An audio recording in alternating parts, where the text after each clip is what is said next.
Hi, this is Greg Hildebrandt again for day 3 of In My Collectible Room. And I'm just going to go over this group of shelves here of some of the things that meant a lot to me over the years. And it's all random. I just kind of come in and place this stuff, just stick it in whatever corner. There's no room for it anymore. But like here, Gort. I mean, I saw that movie, The Day the Earth Stood Still, and it's still one of my favorites. It still holds up. It's a great film. The Man from Planet X was one of the very first science fiction movies I ever saw. I think this was 1950. And Rocket Ship XM was the very first rocket type movie taking off into outer space, which I would recommend for anybody into history of science fiction films to see those things. And then George Pal, he made The Time Machine, which was about 1960. And there's a time traveler. And there he is with one of the Morlocks, the beings that lived underground. Humanity had separated into two groups. And this prototype for a statue that never got made, Jean bought from me and on the internet, which I think there's only one of a kind of this. Also, she got me this handmade time machine, which was gilded in gold, which I flipped out over. That design for me in that film was incredible. Here's a couple of more. Creature from the Black Lagoon. This is a wind-up jobby, it's not old, but nonetheless it's a lot of fun. And here's Robbie the Robot from Forbidden Planet. This guy winds up and talks and does all kinds of crazy stuff. I think that's one of the outstanding sci-fi films of the day. This was the time that my brother and myself, we just got an 8mm movie camera, little brownie movie camera with a spring-driven motor, and it goes. We would go to the movies, particularly science fiction films and Disney animation, and sit there with the camera. One guy would keep a lookout, one guy would hold it up and shoot off the screen. So we were shooting Forbidden Planet, and the theater was kind of empty, but there was a guy about 4, 5, 6 rows in front of us, an older man. And so he heard the camera running apparently for all the while. At the end of the movie, he looks around at us and holds up his 35mm camera. He'd been shooting pictures all the while. So, here's the Mutant from this island Earth. And he was really cool. I think the same designer who designed the creature, who was a woman. This is an untold story. I mean, I forgot who the hell the makeup man was, but he took credit on the screen for designing the creature. I mean, he didn't. This gal who did it, forgive me, go look it up. It's a really interesting story on how Hollywood worked and how the women got treated back then. And Uncle Sam, here's a chalk figure. I'll go into those a little bit later. But Planet comics were really neat stuff in the 1940s. And I thought they were beautifully drawn, especially the covers. All this stuff appealed to me as a kid. It still does. And a lot of people don't like this artist. He's Jesse Marsh. He did a couple of John Carter comic books were based, the storyline was based on Edgar Rice Burroughs' books, but obviously the costuming and design was not. But I always liked this guy. He had a certain simplified style. I know that Alex Toth liked him, who was one of the great comic artists of all time. And Tim and I, we both loved these and the Tarzan comics that he drew. Oh man, this oh God, this stuff. A little wind-up toy somebody gave me of a nun with a ruler. So I went to Catholic grade school in Detroit in the 1940s, and Tim and I would be drawing pictures and sticking them underneath of the paper that we were supposed to be writing on. The nuns would patrol the aisle, and they'd catch me in the act and pull out that big ruler and boom, boom, boom, boom, give it to me over the knuckles. Those are interesting days. Look at this guy, Tom Swift, and his magnetic silencer. This is an early sci-fi figure, kind of like with the flip in the corner again.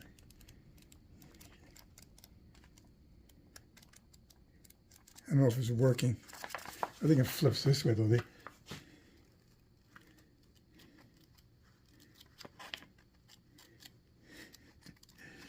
Isn't it crazy? They were fun. This is how I discovered animation. Up to the modern times, I'm a huge Toy Story fan. So when the movie came out, they didn't put any business time into making toys. I think Pocahontas came out. They put all the energy and money into that one, but there was no toys. People would hunt for these things for me. Woody, my daughter found it in some drugstore someplace, and but there was only one left in that store, even, and nobody could find them anywhere. Anyway, so more sci-fi here.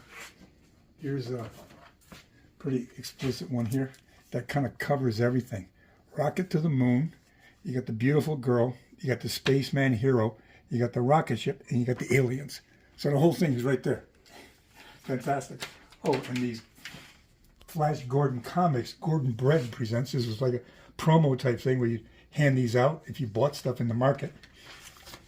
And motion picture comics too. The Red Badge of Courage, which I saw when I was a kid, which is a Civil War film, directed by John Huston. And these miniature rockets too, which I love that design. That Chesley Bonestell, who was one of the great science fiction and science artists of the day, would design rockets that looked that streamlined like that. Oh, and all these little toy trinkets. Here's another one of my favorite, more recent animated live-action movies was Who Framed Roger Rabbit. I went nuts for that film.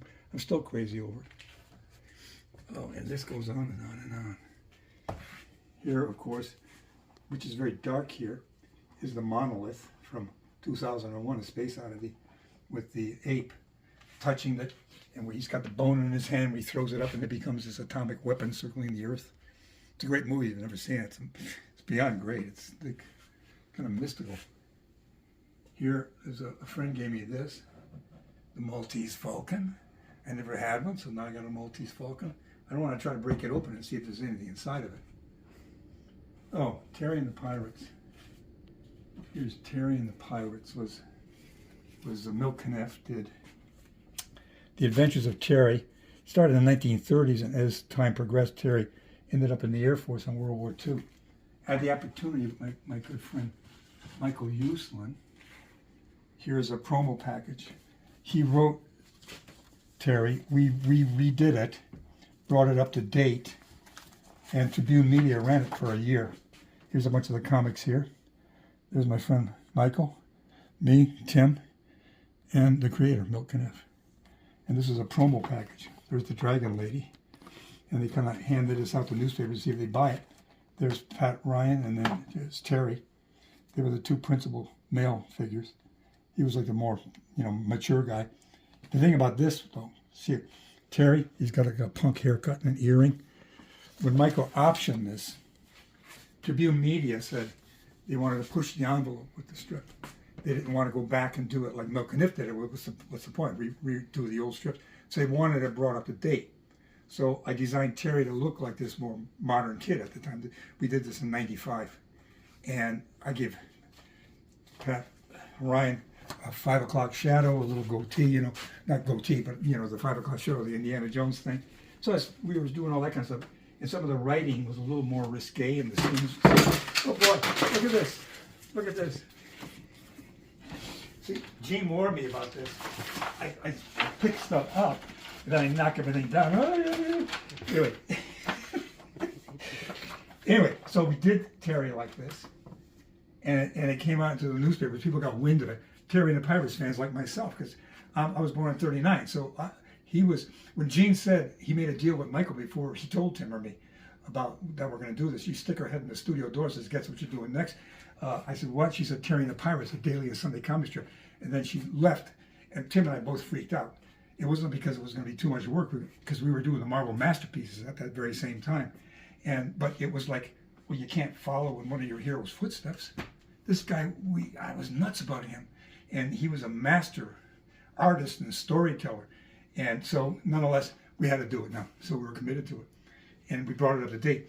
But the people, like I say again, my age, or a little older, who were fans of the strip, they were really angry over our updating of it and the way we handled it. But the simple fact of the matter was that Tribune Media, who owned Terry and the Pirates, said they didn't want it back in the 30s and 40s. They wanted it up to date, modernized, and the envelope pushed a little bit in terms of activity in the strip.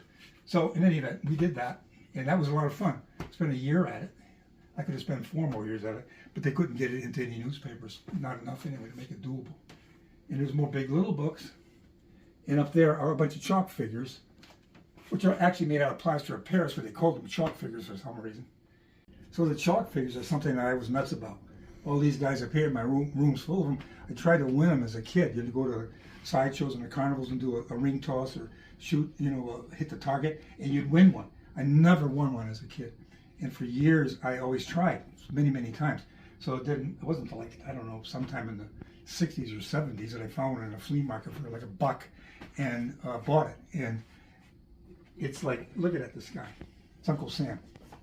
I mean, this is fantastic. This is, as slogged out as it might have been, it's a real great, statue representation of a whole mentality of America and people who couldn't afford great, expensive art. These they put up and displayed proudly. But also look at this. Here's a guy from World War II. Look at him.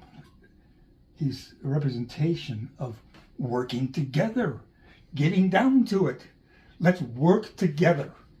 I think that message is not being heard today, without getting particular. But look at him. Look at the stern look on his face, and his profile too. It's very cool. Anyway, enough preaching. Those guys, they're military figures. There's that eagle. You can't see it up there. It says "God Bless America" on it. The Lone Ranger, which is famous on the radio and comic strips, comic books, and movies. He was, I was a big fan of his. I think many kids my age were. The Lone Ranger and Tonto. And then you have these other representations. This is supposed to be Shirley Temple, who was a child star back in the 1930s and 40s. And sometimes they would do famous cartoon characters, comic strip characters, but we can go into those later. Or you get these wild, wacky ones like this clown. See, clowns to me, I was nuts about clowns as a kid. I'm going to pick this up.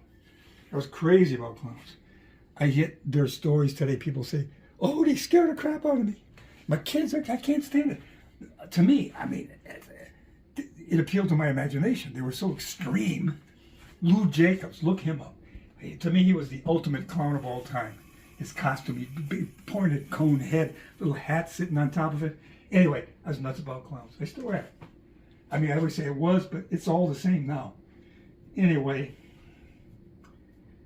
I think maybe that might do it for this shelf unit. So, see you next time.